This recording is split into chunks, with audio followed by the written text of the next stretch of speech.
Hello, it's Catherine, and today we're here to talk about why Season 11 is the best season of Supernatural. So let's do this. God.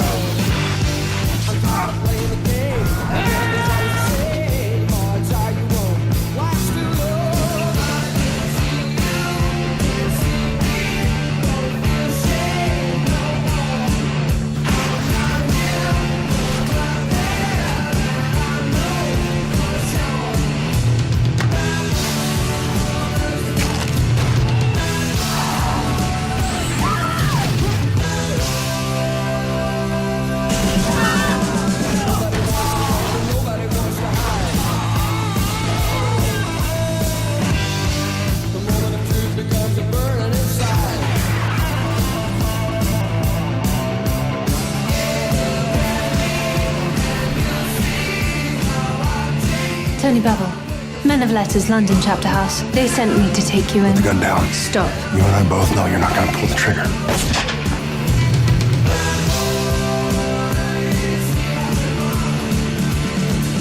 You gave me what I needed most.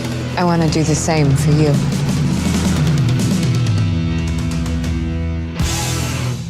Mom?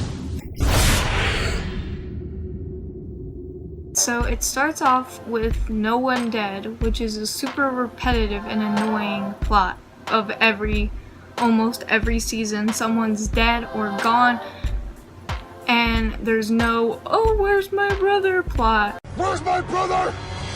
Like, oh, I gotta find Sam or I gotta find Dean. No, we're tired of that plot too. So there's none of that. They're both in good health and together, even though they've just released this horrible The Darkness. And also, Season 11 continues right where Season 10 left off, so there's no obnoxious time jump, and we get to see exactly what happened, and it left us on a cliffhanger, so I think that's pretty awesome. And it starts off with Dean talking to the darkness, which is a really cool scene because you don't really know what's going on, and it's very aesthetically pleasing.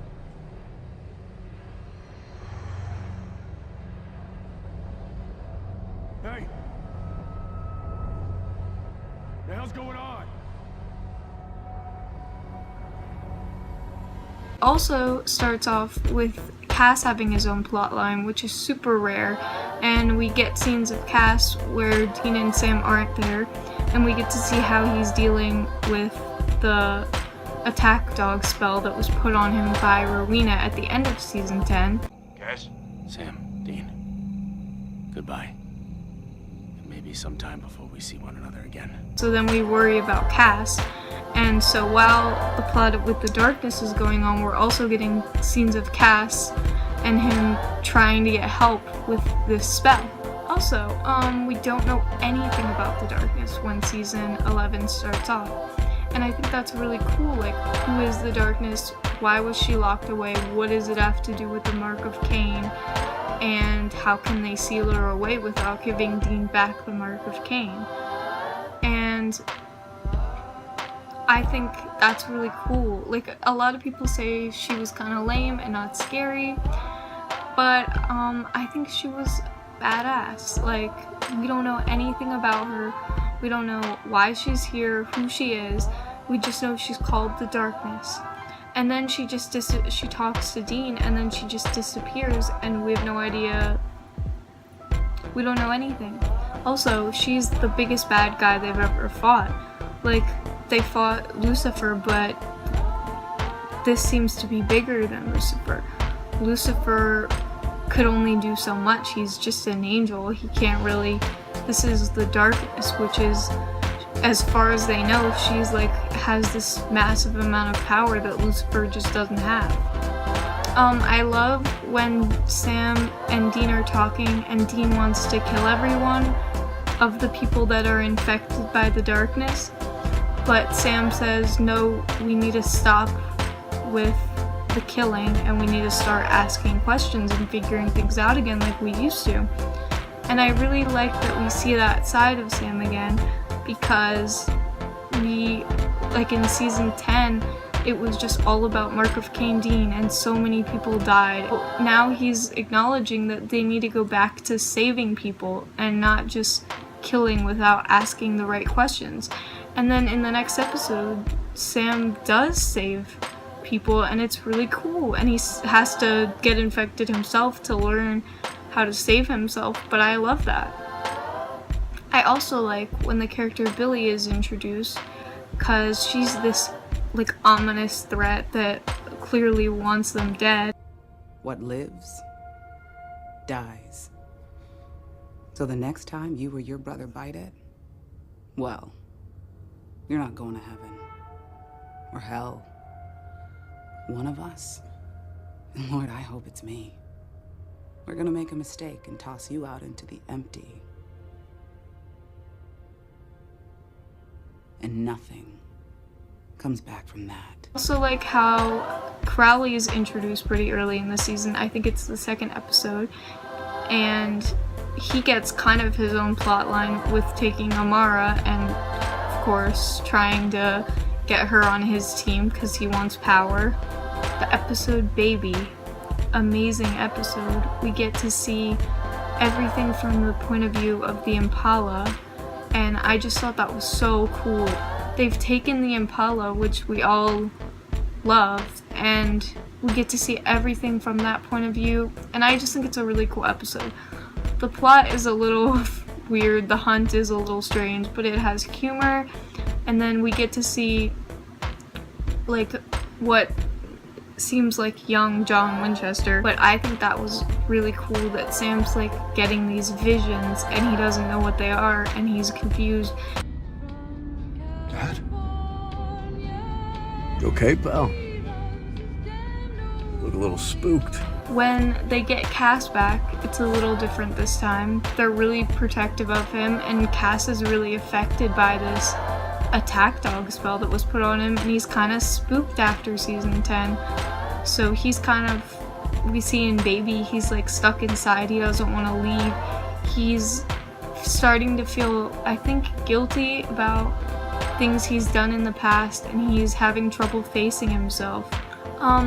In the next couple episodes, we get to see them go on hunts, and Amara is affecting people and turning them into like these soulless creatures, not creatures, that's the wrong word, these soulless people, and it's affecting them in different ways. So Sam and Dean are slowly finding out stuff about Amara, and I think it's cool how the two hunts tied into the like essential plot. It really made sense. I like Dean's connection with Amara because he's spent the last 2 seasons just killing all these people because of the mark, and now that there's an actual bad guy to kill, he can't kill her. He feels this connection with her that he can't understand because of the mark. No matter how bad he wants her dead, he also kind of doesn't want her dead. So that really affects Dean. The episode Just My Imagination, I mean, that episode's amazing, and I don't think they've ever really done anything like that personally. We got all of these Sam flashbacks. Ever think about running away? From you? No way. No, I mean, from here. All of this. The hunting life. And we get to see this person who knew Sam in his life and he knew all these secrets about Sam and how hurt Sam was as a kid and how he wanted to run away and do something better with his life. Really what he found out later that he wanted to do was help people, and he's doing that. And I think this time around with all those Sam flashbacks is different because we see that even though he didn't want to be a hunter when he was little, he's learned now that this is what he wants to do with his life, and he can't see himself doing anything else other than helping people. And also, we found out more about Sam's visions in this, and he thinks they're from God. One of my personal favorite episodes is Oh Brother, Where Art Thou? And I think it's so interesting that we get to see the cage, and we get to see where Sam was locked up, and we have to see him go back to this cage. And that's how committed he is and how much he thinks he's helping. The cage is so cool. It looks awesome, and you can't tell it's a green screen at all. And I think it's awesome to see that Sam was here, and this is where Lucifer's kept, and it's a literal cage. We've all been wondering that, I think, if it's an actual cage, and yes it is. And it's in this level of hell that we haven't seen before. I don't know. I didn't think the visions were from God, because Lucifer just seemed too smug. And I don't think Sam really could see that. He just thought, oh, that's how he is. And so he's trying to reason with him, and Lucifer's like, Well, because God needs me to help put the cat back in the bag. Can't do it by himself. in the next episode, The Devil in the Details, the angels are trying to smite Amara down. And we all knew that wasn't going to work, of course, too easy. And so we get to see Dean and Cass together, which personally I love. What's wrong with me? Oh, what are you doing? Stick out your tongue. All right, are we done? Let me take your temperature. No, that's not gonna happen. And Cass is finally out and about and not hauling up in the bunker anymore. And he goes to see if the smiting worked. And Amara tells him he's too sad to even kill. And that just was horrible for Cass. And she sends him to the cage. And he's got all this on his mind, what she said to him. And then Dean comes, and they're both desperate, so they barge into the cage and get stuck too. And then Cass says yes to Lucifer. Last words? Can you really beat her? I can. Then yes. Which I personally love, because I don't think it was a bad decision at all. I know it kind of did turn out bad, but Lucifer did end up helping a little. And I love Cassifer so much. It's so cool to see Misha act, and his acting is amazing, and that's a huge reason why this season was so good, because we get to see Misha act so different for the whole season, and that was just so cool that Misha got to do that. I'm back, baby! Also, Sam reflects on past things that he did with Lucifer, and you see that Sam has changed, and maybe he's acting differently than he is in season 5, but he's a better person for it.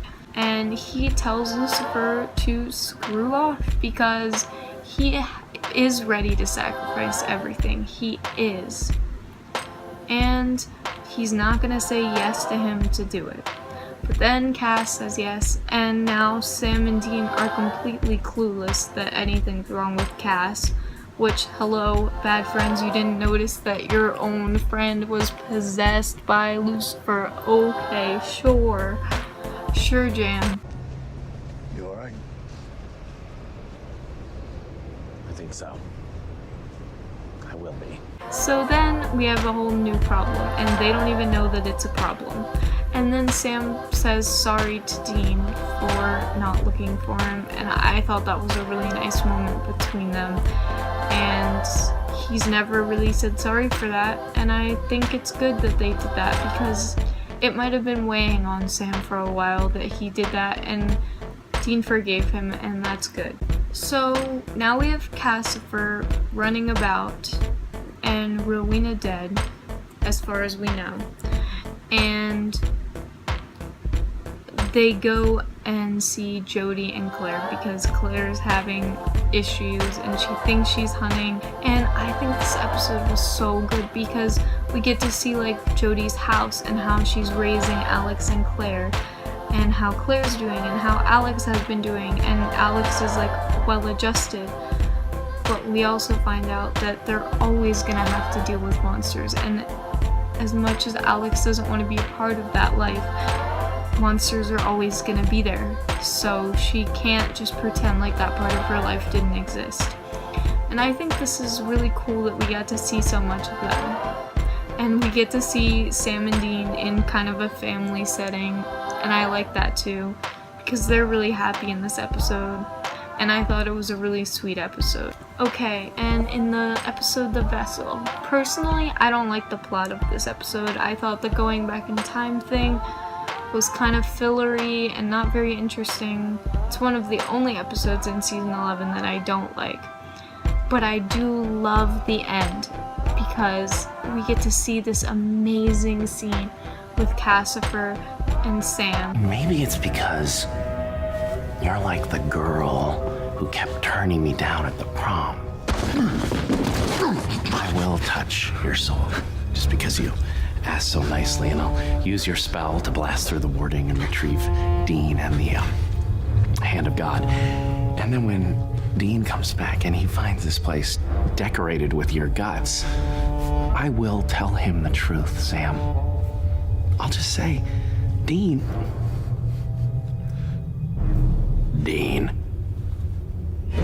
He knew the risks. Cassifer is now gone, and they know he's running amok, and they know they need to get Cass out, and they don't know what to do. And so now they have this new problem. Dean, that's not Cass. Cat's out.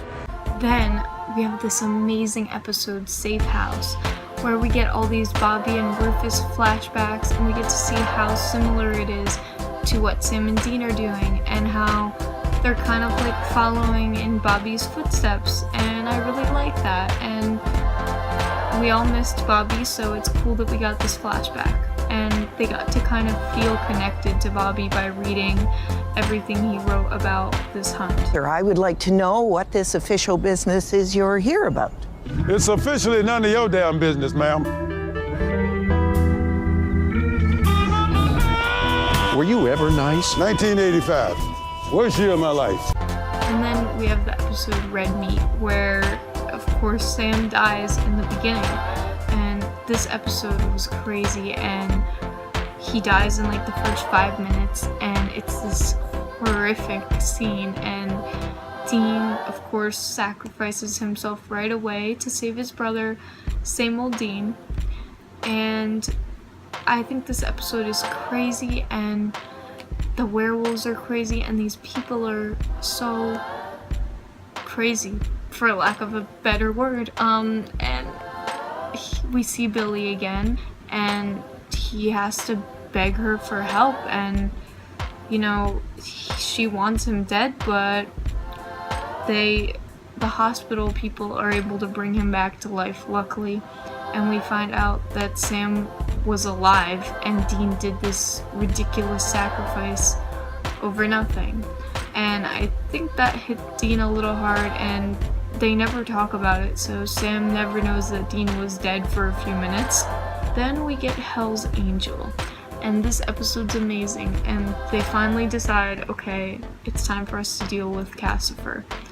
And Dean, of course, wants to extract Cass out, and this ridiculous plan to save Cass, because he can't have him getting hurt. And Sam's like, you're ridiculous, but they're doing it anyway, and they're doing all they can to get Cass out. But turns out Cass is okay with the arrangement, and Cass doesn't want out. And Cass has kind of lost his will to do anything. And I love the Cassifer scenes in that we see when he's in heaven and he's causing all this destruction. Hey, if it makes you comfy, you could call me God. Then we get Don't Call Me Shirley, and this episode is just so amazing with Chuck introduced and Rob Benedict is back and he's God, and we finally get to know about God, and Metatron's kind of a good guy now. It's up in the air, but I liked Metatron this season. Everything feels hopeless, and then Chuck sings fairly well, and I love that scene so much. And it's all gonna be okay, and at the end it just seems so like they have the ball is in their court and they're gonna win this. Kevin? Guys, you looking stressed? Especially you. It's cool. Trust Chuck. Whatever it is he needs you to do, you must think you can handle it. And we get We Happy Few, where God and Lucifer quite literally have a sit down and talk about their feelings. And I think we see so much character development for Lucifer in this season, in this episode anyway. And I really like that, and of course they destroyed it in season 12, but that's season 12, so let's not talk about that. But it was really great, and they're getting along, and everyone's working together. Of course, then everything kind of goes bad for them, and God is dying, and the world is gonna end, because without yin you can't have yang, and without the light you can't have the darkness. So everything's gonna be destroyed, and Dean is ready to sacrifice himself. He's ready to die for the good cause.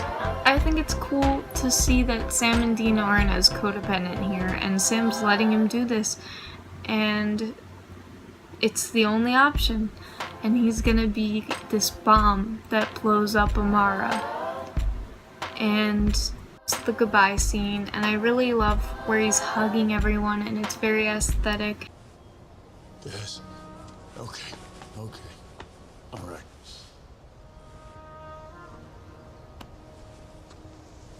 I could go with you. No, I gotta do this alone. But of course, he is able to just talk to Amara, and we see her side of it, and her talking to this old lady, and I just think that's a really beautiful scene, because Amara becomes a person instead of a bad guy or girl. And then we just get to see God and Amara kind of like talk everything out, and of course the end is crazy, where she wants to help him, and the one thing Dean wanted was his mom, and Mary's back, and yet we think it's gonna be this happy ending, but nope, Sam gets attacked. And then it leaves off with that cliffhanger, and I was so excited for season 12. Let's not talk about that, but the end of season 11 is amazing. And it wraps up this amazing season with all this character development. And it leaves us with Cass kind of damaged. So that's interesting to see also. You know, that's that. That's season 11. And we get to see all the characters develop so much with their own plots. And I just think it's such a good season, and no other season did all of this amazing stuff. And yeah, that's my thoughts. So thanks for watching.